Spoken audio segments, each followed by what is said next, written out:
I have every right to be here. This land survey was approved by the county. This is private property, ma'am. You need to leave.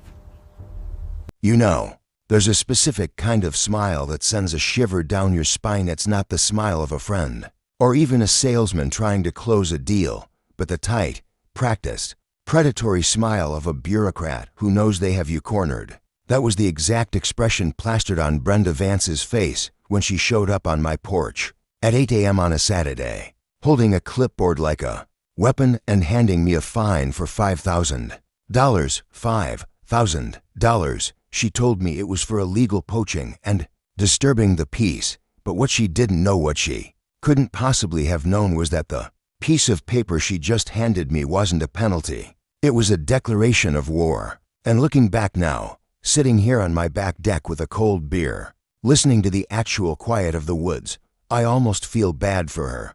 Almost. Because that fine didn't just cost her the presidency of the HOA. It cost her house, her reputation, and her freedom. But I'm getting ahead of myself. To understand how a quiet software architect like me ended up dismantling a suburban empire, brick by brick, we have to go back to the beginning.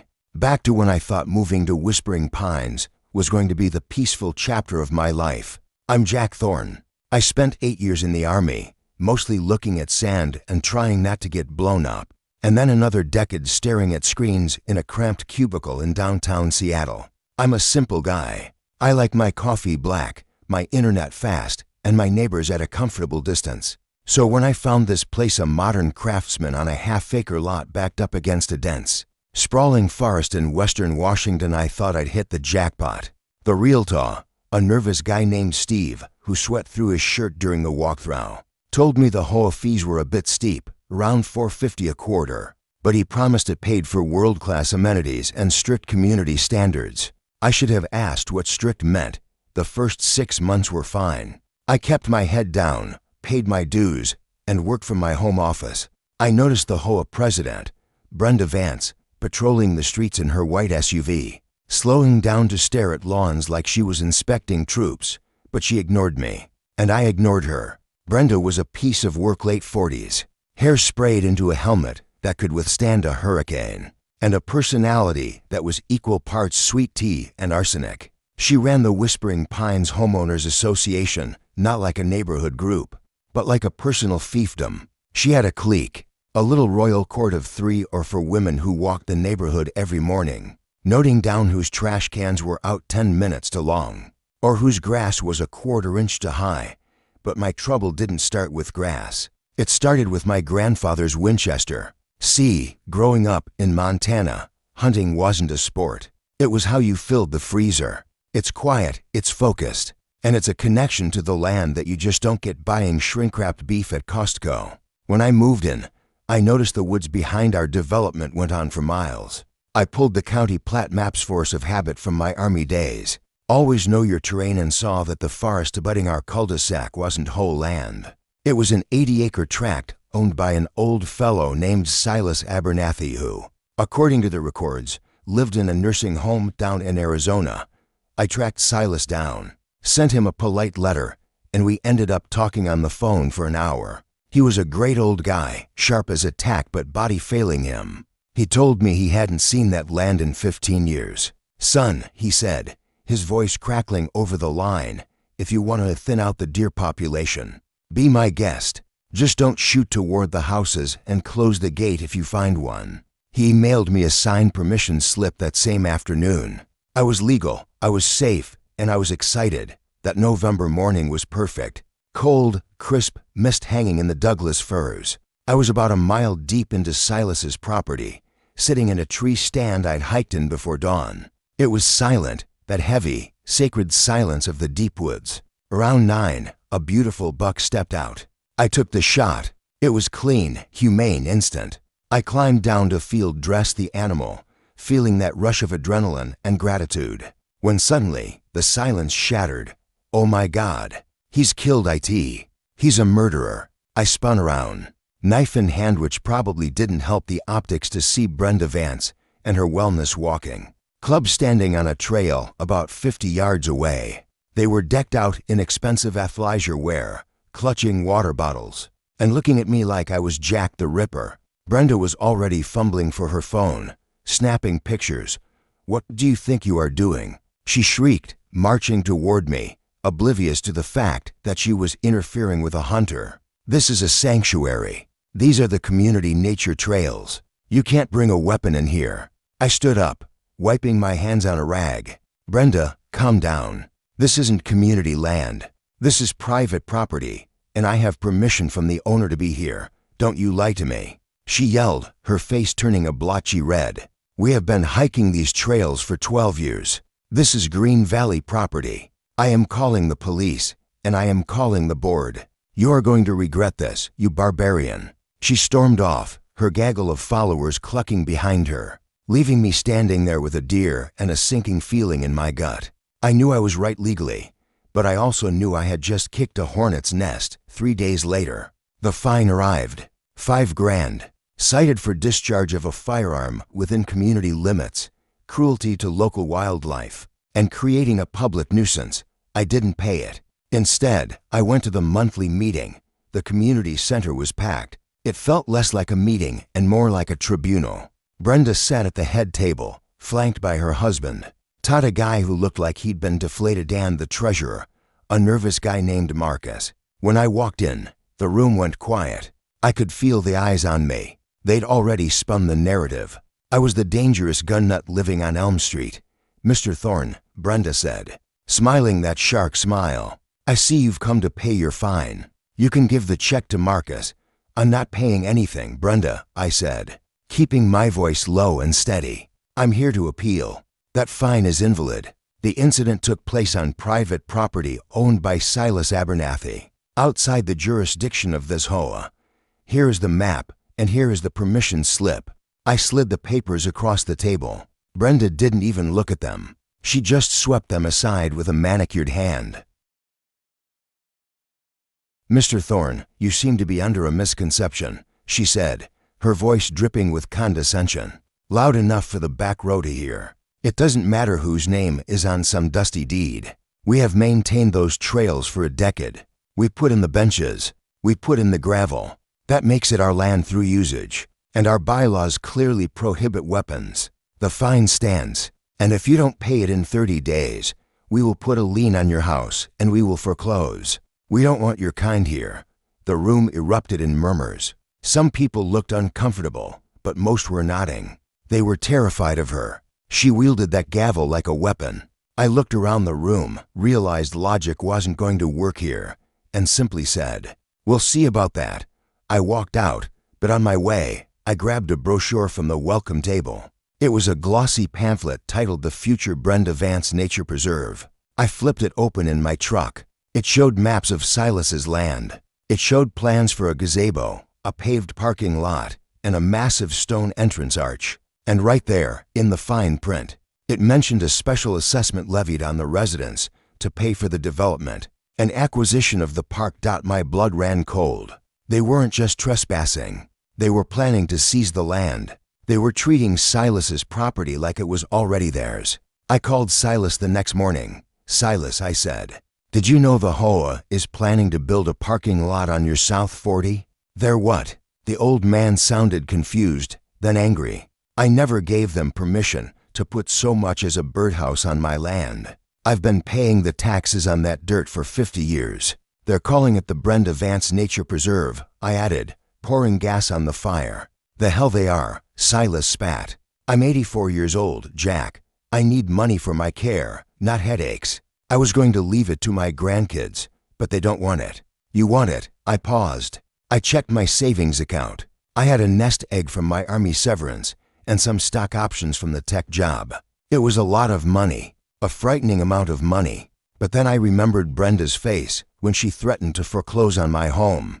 I remembered the way she treated that land like her personal kingdom. "How much, Silas?" We settled on a price. It wiped me out. I mean, ramen noodles for the next 6 months wiped me out. But 10 days later, the deed was recorded. I didn't just own my half-acre anymore. I owned the forest. I owned the trails. I owned the Brenda Vance Nature Preserve. And that's when the fun really started. I didn't tell them immediately. I let them dig the hole deeper. I watched as they put up a sign announcing the groundbreaking ceremony for the new park. I watched Brenda give interviews to the local paper about her vision for the community. I gathered ammo. I hired a real estate attorney, a sharp as a whip woman named Sarah who laughed for 5 minutes straight when I showed her the HOAS letters claiming adverse possession. They don't have a leg to stand on, Jack, Sarah said, wiping tears from her eyes. Adverse possession in Washington requires them to pay the taxes, which they haven't, and it has to be hostile. Since Silas was an absentee owner who didn't know, and they didn't officially notify him, they're just trespassing. And this fine? It's extortion. Good, I said. Draft the letters, but don't send them yet. I have a meeting to attend. The next HOA meeting was the big reveal. Brenda had rented a projector. She had architectural renderings. She was glowing. The room was packed because she had hinted that property values were going to skyrocket. Tonight, Brenda announced, dimming the lights, we embark on a legacy. We are finalizing the annexation of the woodlands to create a sanctuary for our children. And yes, we dealt with the unpleasantness of the poacher. She glared at me. Mr. Thorne has been served with a final notice. She clicked to the next slide. It showed the map. This land is our heritage, she declared. I stood up. I didn't raise my hand. I just stood up. Actually, Brenda, that land is my backyard. Sit down, Mr. Thorne, she snapped. Public comment is at the end. I'm not making a comment, I said. Walking toward the front of the room, I reached into my jacket and pulled out the thick, blueback deed, slamming it onto the table in front of her. I'm giving you a notice. As of last Tuesday, I am the sole legal owner of the 80 acres you're projecting on that screen. Silas Abernathy sold it to me, and effective immediately, the Brenda Vance Nature Preserve is closed. The silence in that room was heavy enough to crush a tank. Brenda stared at the deed. Her mouth opened, closed, and opened again. Marcus, the treasurer, looked like he was going to vomit. You can't do that, Brenda stammered, her voice pitching up an octave. We have rights. We have a plan. We've raised money. Yeah, about that, I said, turning to face the room. You've raised money to develop land you don't own. You've been trespassing. And frankly, I don't want a gazebo. I want trees. So, as the owner, I am formally revoking all access. I will be putting up fences. Any resident found on my property will be prosecuted for trespassing. And Brenda, if you step 1 foot over the property line, I will have you arrested. I turned and walked out. I could hear the explosion of shouting behind me before I even hit the door. I thought that was the end of it. I thought I'd won. I was naive. People like Brenda don't stop because of a piece of paper. They escalate. The next morning, my truck had been keyed. A long, jagged scratch down the driver's side. My garbage cans were kicked over. And Sarah, my lawyer, called me with bad news. They're suing you, Jack. They're claiming a prescriptive easement. They're saying the community relies on those trails. It's a frivolous suit, but it's going to cost you money to defend. I looked out my window. Brenda was standing on her lawn across the street, talking to a police officer, pointing at my house. She was playing the victim. She was telling him I was dangerous. But then, I got a knock on my door that changed the whole game. It was late, maybe 9 p.m. I opened the door to find a woman standing there in a hoodie, looking terrified. It was Nancy, the HOA secretary, the quiet one who always took notes and never made eye contact. Can I come in? She whispered. If Brenda sees me here, she'll kill me. I let her in. Nancy sat at my kitchen table, her hands shaking as she pulled a flash drive out of her pocket. You need to see this, she said. You bought the land, and that scared them. But not because of the trails. It's the money, Jack. It's the money. What money? I asked. The special assessment, Nancy said. We've collected over $100,000 in the last 3 years for the park fund. But we haven't spent any of it on the park yet, because we didn't own the land. But the account is almost empty. My jaw dropped. Where did it go? Consulting fees, Nancy said, tears welling up. Paid to a company called Vantage Solutions for environmental impact studies and landscape architecture. Jack, I looked up Vantage Solutions. It's an LLC registered in Nevada. Let me guess, I said, a cold realization washing over me. Brenda's husband? Nancy nodded. Todd is the registered agent. They're funneling the money out. They're stealing it. And they were counting on getting the land for free through adverse possession. So no one would ever audit the books. Now that you own it, the audit is coming. I looked at the flash drive. That wasn't just HOA drama anymore. That was felon. Saturday morning broke gray and drizzly, the kind of Washington weather that soaks into your bones. But that didn't stop Brenda. From my living room window, sipping coffee that tasted like anticipation, I watched the gathering storm. It wasn't a rainstorm. It was a mob. Brenda had rallied the troops. There were about 40 people gathered at the end of the cul-de-sac, right where the pavement ended and my property began. They had signs. Honest-to-God protest signs. Community over greed. Save our trails. And my personal favorite. Nature belongs to everyone. They looked like a chaotic mix of angry retirees, confused parents pushing strollers, and a few teenagers who just wanted to see a fight. Brenda was in her element. She was wearing a neon yellow vest that said event organizer and was shouting into a megaphone. "We will not be intimidated," she screeched, her voice cracking with manufactured outrage. "This man thinks he can steal our heritage. He thinks a piece of paper matters more than our community. Today, we march. Today, we take back what is ours." I checked my watch. 9 a.m., right on schedule. I walked out onto my porch. I wasn't wearing camo or holding a rifle. I was wearing jeans and a flannel shirt, holding a mug of coffee. I walked down my driveway to the property line. I had spent the last 2 days with a rented post-hole digger and a few rolls of orange safety fencing. It wasn't a fortress, but it was a clear legal demarcation. Every 10 feet, a bright yellow private property, nitrogen monoxide trespassing sign stared back at them. When the crowd saw me, the shouting got louder. Brenda pointed a finger at me like she was casting a spell. "There he is," she yelled. "The thief of Green Valley. Mr. Thorne, tear down this fence." "Go home, Brenda," I said, my voice calm but carrying in the morning air. "This is private land. You cross that orange line, and you are trespassing. I'm asking you nicely. Don't do this. We have a right to be here," she shouted, turning to the crowd to whip them up.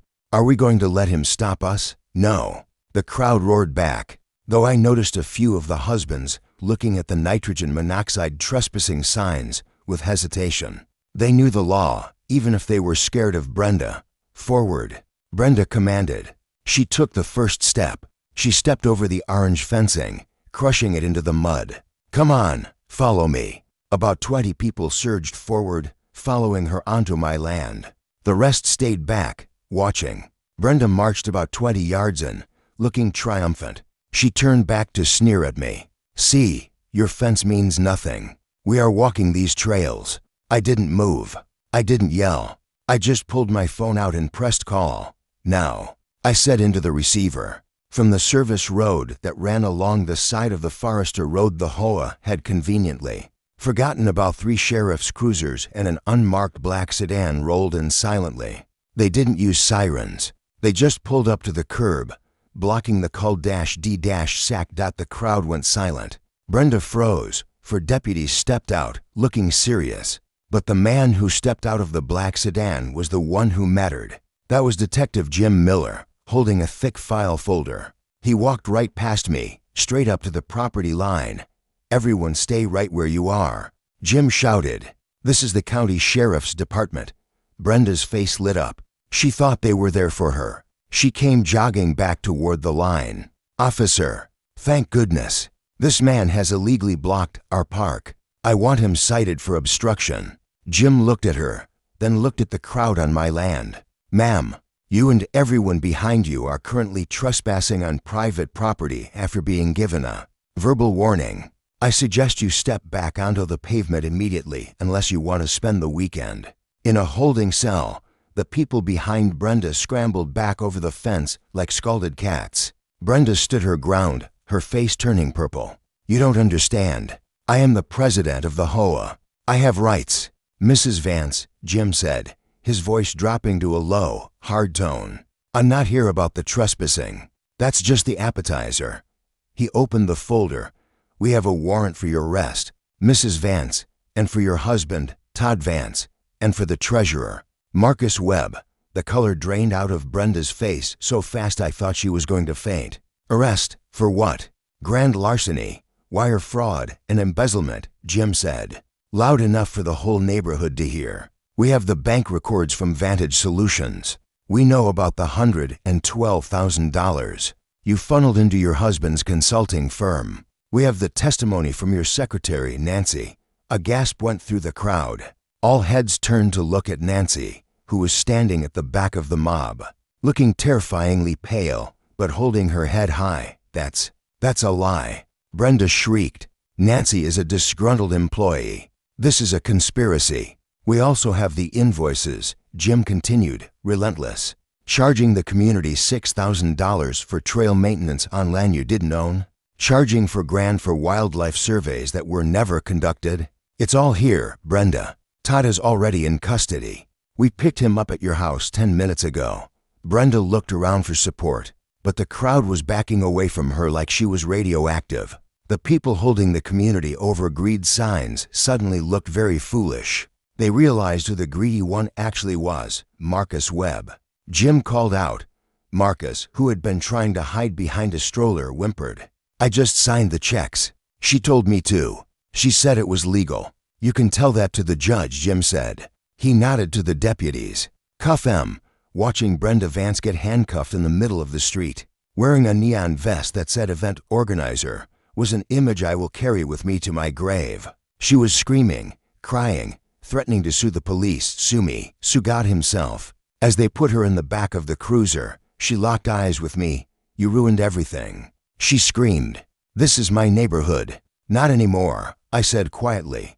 The aftermath was messy, as these things always are. The news trucks showed up an hour later. HOA president arrested in hiking trail scam was the headline. It was the talk of the county for months. With the leadership decapitated, the HOA went into receivership. A forensic accountant was brought in, and the true extent of the damage was revealed. They had drained the reserve fund almost dry. Special assessments had been disappearing into Brenda's pockets for years. The neighbors who had hated me, who had scratched my truck, they came knocking on my door, one by one, apologizing. They were embarrassed. They had been duped, and they had let their anger be directed at the guy who was actually trying to save them. I didn't hold a grudge. I knew how charismatic, manipulative people could be. I accepted the apologies. 6 months later, things had settled down. Brenda and Todd took a plea deal to avoid a 20-year sentence. They got 5 years in state prison and were ordered to pay restitution, though nobody expected to see that money again. They lost their house to foreclosure. Marcus got probation for turning state's evidence. And me? I still owned the mountain. One Saturday morning, I was out working on the fence line, a real fence this time. Nice cedar posts, when I saw a group of kids standing at the edge of the road, looking into the woods. They looked disappointed. I thought about it. I thought about the silence I wanted. I thought about the war and how I came here to get away from people. But then I thought about Silas, the old man who just wanted his land respected. And I thought about Nancy, who risked everything to do the right thing. I walked over to the gate. I unlocked it. You kids want to see a deer trail? I asked. Their eyes lit up. Really? Yeah, I said. But here are the new rules. No trash, no noise. And if you see a deer, you watch it. You don't chase it. Deal, deal. I spent the next few months cutting a proper trail. I put up small, tasteful markers. I named it the Silas Abernathy Memorial Trail. I opened it to the residents on weekends. Dawn to dusk, revocable at any time if they messed it up. And you know what? They didn't mess it up. Without Brenda's toxic influence, the community actually started to act like a community. People waved. They stopped to talk. They respected the land because I treated them with respect, not with a rule book. I still hunt the back 40 during the season. The neighbors know, and they steer clear. We have an understanding. Good fences make good neighbors, sure. But sometimes, tearing down a tyrant makes the best neighbors of all. So, here's the question I leave you with. How much power are you handing over to the people who run your neighborhood?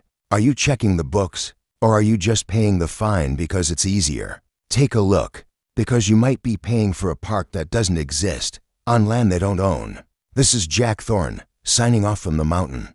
Keep your powder dry and check your deeds.